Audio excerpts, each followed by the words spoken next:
Okey geng, petang ni aku berada di Felda Cini, Pekan Pahang. Aku datang tengok satu bidang tanah ni, kebun untuk dijual. Tanah ni keluasan dia adalah 3 ekar guys, dan dalam ni ada pokok durian.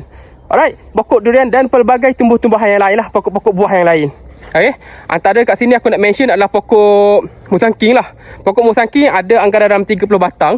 Pokok duri hitam ada dalam 30 batang. Dan lain-lain pokok durian tu ada 10 batang dan lebih lagi lah. Dan kat sini ada juga pokok nangka. Nangka, nenas, pisang, betik, mangga dan lain-lain.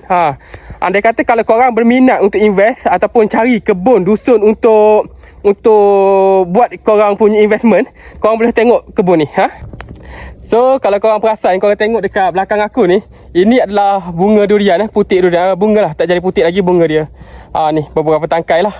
Mana kata kalau ada bunga ni, pokok ni dah hampir matang lah, kira macam tengah belajar berbuah pokok ni. Pokok dalam keadaan subur, elok. Korang boleh datang tengok dan nilai sendiri. Dan kelebihan kebun ni adalah, ini adalah kebun, orang kata kebun yang terjaga lah, kebun yang terancang orang kata.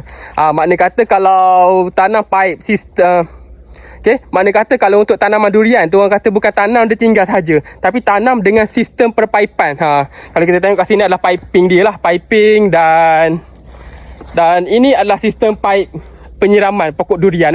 Maknanya sistematik lah, bukan kata kebun tanam tinggal tak. Memang orang jaga dengan keadaan baik lah. Dan untuk kebun ni guys, untuk kebun ni ada sekali dengan rumah kebun. In case kalau korang duduk jauh nak beli kebun kat sini, tak risau. Sebab apa? Sebab dah ada dah rumah kebun.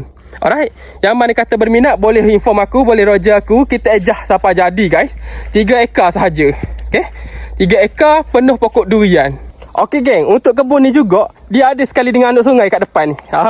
In case kalau korang nak tanam sawit ke apa ke dekat dalam ni, dah ada sumber air. Okay, dan dalam kawasan tanah, kau tengok tu ada apa? Ada kolam guys. Kalau korang nak ternak ikan tilapia ke patin ke, dah ada kolam. Alright.